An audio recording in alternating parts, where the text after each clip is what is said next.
Or it'll take a day to you this day of your time. How are you all? All right. All right, thank you. We would like to begin this transmission by reminding you that it is titled Mirror, Mirror.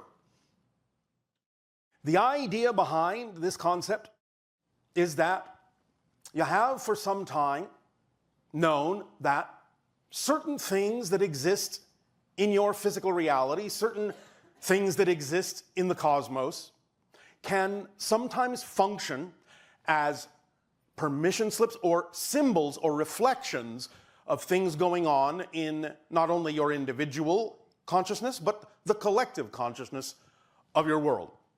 So the idea is that these reflections can be looked at, can be understood in a manner as to reveal and illuminate some of the changes going on within you that you may not necessarily immediately see physically, but can give you an idea of what's happening deep within your consciousness that may ultimately move forward and crystallize enough to begin to experience those reflections in your physical world. One such thing that you have used for some time is the permission slip that you have called astrology, where you are looking to the signs and symbols in the stars and planets to be somewhat representative or reflective of certain themes you have chosen to experience in life. Now again, these things do not in any way, shape, or form control you, but they can reflect what's already been laid down by you from a higher level of consciousness. And in using them as that symbolic mirror, it can, depending upon whether you have an affinity for that particular kind of sensing, be used to help bring insight to the things that may not be immediately evident within your consciousness, things that might be in your unconscious mind, your subconscious mind, revealing more about yourself to yourself in such a manner as to allow you to move forward in your life in a more clear and conscious way. But we would like to address and use this concept in a different way now. We have begun to talk about, in these transmissions, the changes that are now going on your planet. Obviously, you are having a lot of fun in your country at this particular moment. As we said, as the ramifications of all the things that changed in the fall of 2016. So let us continue to illuminate some of the things now that are going on and represented in the cosmos as to what is physicalizing in your world.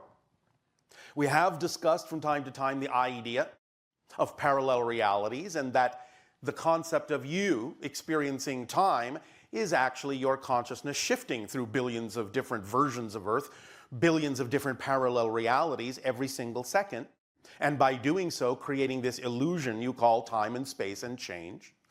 But we have also begun to remind you that as you now recognize many different people think in one way and other people think and believe in another way, and others and others and others, you are beginning to see what appears to be a divided culture, polarization, all sorts of very opposing opinions, and so on and so forth.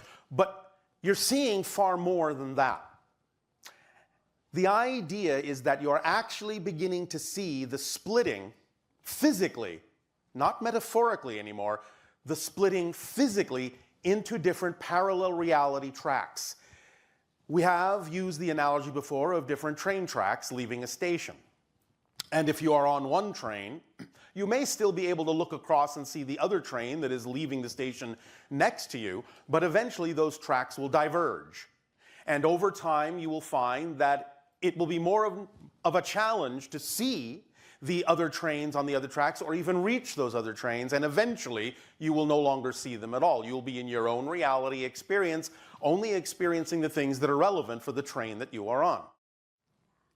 Now, the idea is that this split has now begun to happen physiologically. You may not immediately recognize this because you can still see what's going on the other trains. You can still see that there are people who are vibrating at different frequencies from you that are vibrationally incompatible with what you may be experiencing or prefer to experience in your reality. Nevertheless, just because you can still see them doesn't necessarily mean that you actually are existing physically in the same reality. At this particular moment in the split, it is transparent enough and close enough in frequency that you can still perceive other parallel realities, but you have actually started to diverge physiologically into different parallel time tracks. The symbol that represents this idea in the cosmos with the stars and the planets has been scientific discoveries that you have made in recent times. The first one of significance being that your astronomers discovered what you would call a relatively Earth-like planet around your closest star, Proxima Centauri, that could possibly support life as you understand it. The idea of your search for Earth-like planets is part and parcel of your consciousness understanding that you are splitting into different parallel versions of Earth. So it's reflected by the fact that the first one you've discovered is around the next closest star to you, and that right there, as soon as you discovered and recognized that idea, was the beginning of the actual physical split into different Earths. But you started with the idea of yours and that one. So immediately you created the idea of two completely separate, different parallel time tracks, parallel reality experiences of the idea of an Earth. As many of you know, however, more recently, your astronomers have reported that they discovered another star system, what you call a red dwarf by the name of TRAPPIST-1, that actually has, amazingly enough, 7 Earth-like planets orbiting it. That's a very rare find. And the fact that you actually found it that quickly is another indication of the timing of the splitting into parallel realities.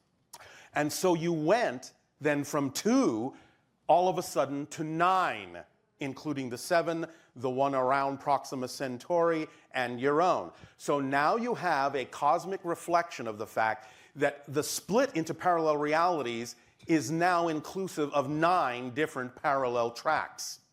This will continue as you discover more and more Earth-like planets around other stars. That will continue to represent and symbolize energetically and reflectively the idea of the actual physical splitting into different parallel tracks. And as this gains momentum, you will begin to experience more of the physical results of that split. Being able to know that you can accelerate in the direction that you prefer to experience, and experience over time less and less and less of those parallel tracks that contain realities you don't prefer to experience. Again, this may take a little time, but that's all right. We're simply letting you know that what's going on now is beyond metaphor, is beyond something that's just happening as a concept. It is actually now physically splitting, even though you may not immediately be able to see that. The signs that it is truly happening physically will also grow stronger over time.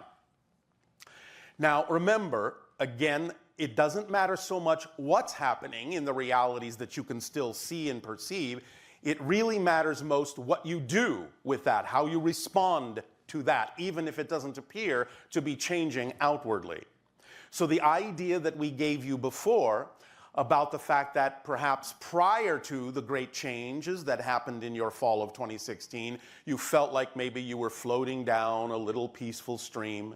And then suddenly, as those changes occurred in an unexpected way, you found yourself being jostled by rapids. But as we have said, if you learn how to ride the rapids, if you learn how to balance yourself and go through the rapids in a balanced way, you will actually be able to get downstream much, much faster than originally you would have. So the idea also is coupled with the fact that since what happened for so many people was tremendously unexpected, it allows you to go within your mind, well, if that could happen, if something that unexpected could happen, anything can happen. All bets are off, as you say in your city. And therefore, you can now use the idea of the unexpected to your advantage to know that if that can happen, then anything that I'm dreaming of that's true for me can also happen. So you can use that energy, even though it may be representative to many people of things they don't prefer, you can use that energy to accelerate you in the direction that you do by letting go of how it appears and just using the momentum that it has caused and the breakout that it has caused, breaking from the status quo that it has caused, to know that now you are actually more free than before to create the reality experience that you prefer, and the reflection in the cosmos of all the different Earth-sized planets you are now discovering are a reflection that you have started that physical split. And the more you stay in the energy and the state of being that you prefer to be, and the more you act from that state in your life, and the more you define everything that happens in your life in a way that allows you to extract a positive and beneficial effect from it, the sooner and stronger you will experience the physicality of the splits into the different parallel realities that we are now discussing with you. And you will see things changing within your world in ways you couldn't have imagined before, in ways you never would have thought could actually occur. But you will see an acceleration in this between now, specifically, your years of 2020. There will be many different things going on. If you take advantage of them in all the ways your imagination can, in positive ways, you will find that by the end of that period, you're going to be in a very different place in your lives, a place that would be more reflective and more conducive to experiencing your truth, your preference, in the way that you know is aligned with your core essential being. So, in looking to these reflections and paying attention to the discoveries that you're making in the outer reality reflection, you can then gauge what is really going on within the collective consciousness and even within your own individual consciousness as you become more and more aware of these symbols reflecting these ideas to you. Is this making sense to you? Yes. All right. So please have fun with it. Don't worry. Don't react to the things that you don't prefer, because remember, even if something crops up in your life you don't prefer, it's still there for a reason you can use in a positive way. Make it part of your excitement that things crop up you don't prefer, because it's going to give you an opportunity to see, by contrast, what it is you do prefer more clearly. That's how to use that in a positive way, instead of simply matching the vibration of what you don't prefer by moping about it. The idea is nothing affects you until you agree to be affected. You are changing your own energy to match the frequencies of things you believe are true. So watch your definitions and create new definitions that work for you, instead of just assuming that the ones that don't work for you are facts that you cannot change. The only facts that exist in your creation are the 5 facts we call the 5 laws. You exist, everything is here and now. The one is all, the all are one. What you put out is what you get back. Everything changes except the laws. Everything else other than those facts are not facts. They are perspectives, they are opinions, they are beliefs. And you can change every single one of those. Make sense? Yes. All right. We thank you for allowing us to reflect this back to you this day in this magic mirror. And we ask in return, what way may we now be of service to you? You may begin with your dialogues and questions if you wish.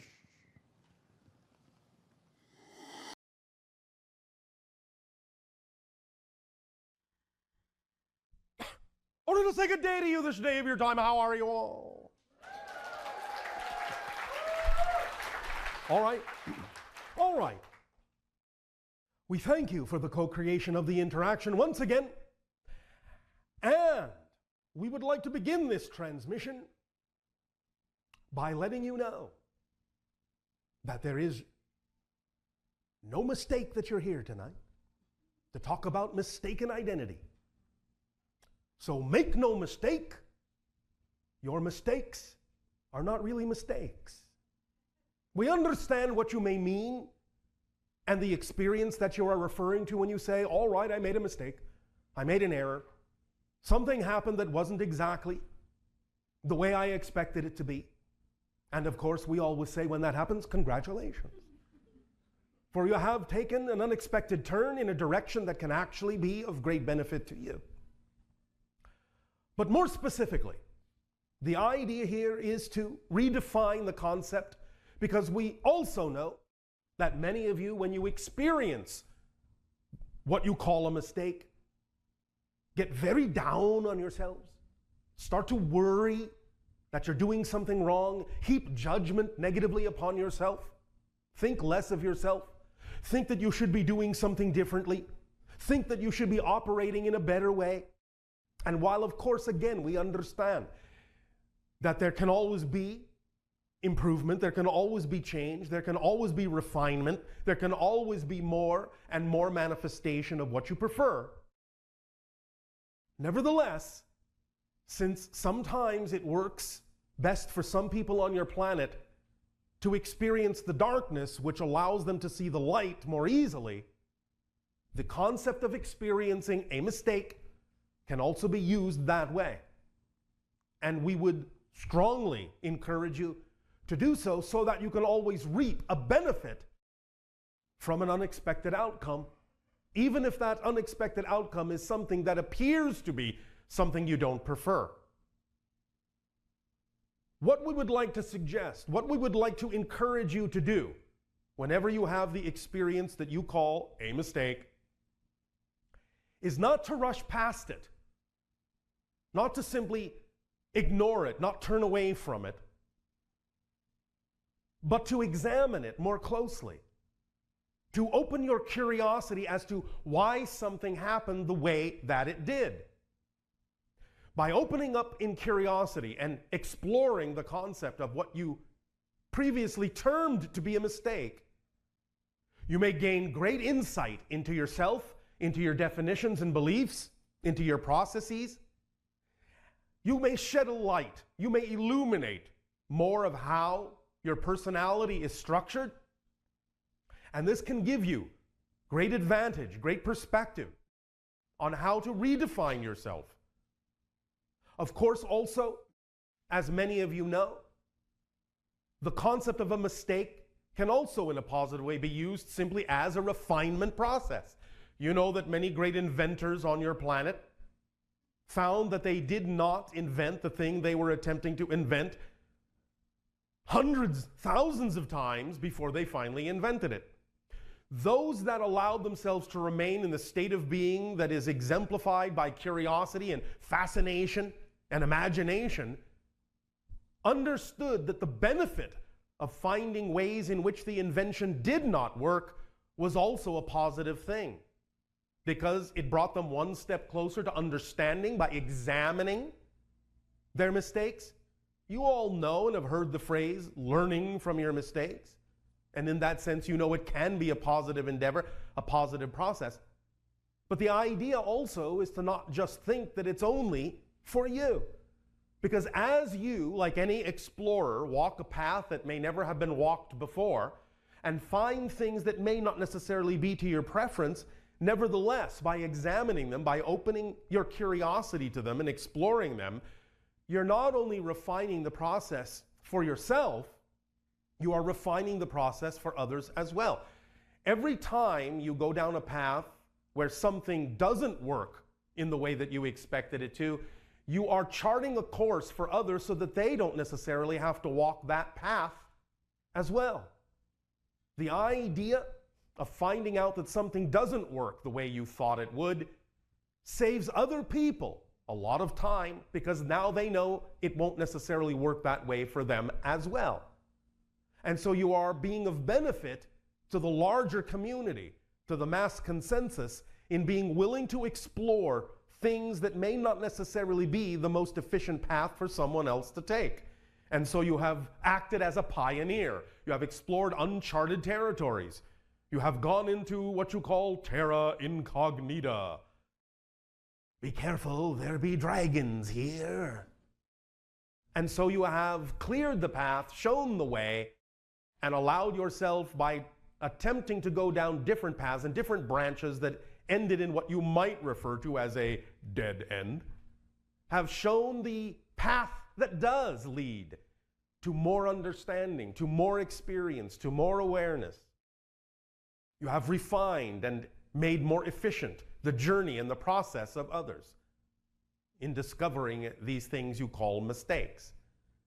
There is no reason to heap negative judgment upon yourselves whatsoever in the experience of this. And if you are willing to pause when something happens that you call a mistake and stay with it, play with it, again, open your curiosity to it and say, why do I suppose this happened this way?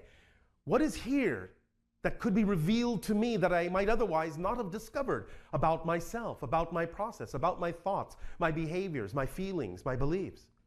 Let me sit with this. Let me ponder. For this is also just as exciting as the thing I thought I was exploring.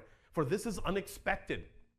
And this opens up a new door, a new realm I didn't know existed. Let me walk through it. Let me stay for a while. Let me see what I can extract and glean from this experience. You may be very surprised to find that it actually will reveal to you things that will benefit you later down the road that you may have thought, well, this doesn't belong. I don't know why I found this. I don't know why this happened. This doesn't seem to have anything at all to do with what I chose to do. But you may find later that what seemed at first to be a mistaken experience will actually give you something you needed farther down the road than you can see from where you are right now. Because you can hearken back and go, ah, yes, that thing I learned by going down that path that led to a mistake now comes into play in a different way, from a different level, on a different perspective, from a broader point of view, and now I can see why that wasn't a mistake at all, but something I didn't know I needed to pick up along the way. Something I needed to know about myself that now allows me, now that I have arrived where I thought I might wind up, it allows me more appreciation and more ability to experience what it is I am experiencing now. And therefore I see the whole pattern, the whole idea from a holistic point of view. And I don't have to assume that what I experienced before as a mistake was an interruption, was an obstacle, was anything that had nothing at all to do with my path, but was really part of the learning process, the process of learning more and more about who and what I am, which is the whole point. For as we have said, the process is the point. The journey is the destination. And in that way, there are no mistakes. Everything that happens, even what might seem at the moment to be a mistake, is part of that journey and is valid for what it is and teaches you something if you're willing just to sit with it for a while, just to be curious about what it is and what it has to tell you, what it has to reflect to you. Now, in another interpretation of the idea of mistaken identity, most of you think you know who you are. You don't. Not really. This is what you're discovering on this path, in this process, on this journey. You are discovering who you are, but you don't really fully know who you are yet. And as you move forward and absorb every single reflection, every single lesson, every single experience, you add to the knowledge, you add to the understanding, you add to the vision of who it is you actually are. Because by having fragmented yourself, so to speak, you are taking this journey to gather yourself back together. You are walking down a path with this basket on your arm, and here and there you pick up the pieces of yourself and put them in the basket, and by the end of the journey you have all the pieces you need to reassemble yourself and understand who it is that truly began this journey, but began it from a position of forgetting who you are. And now you have recollected yourself along the way, remembered yourself along the way to know who you really are.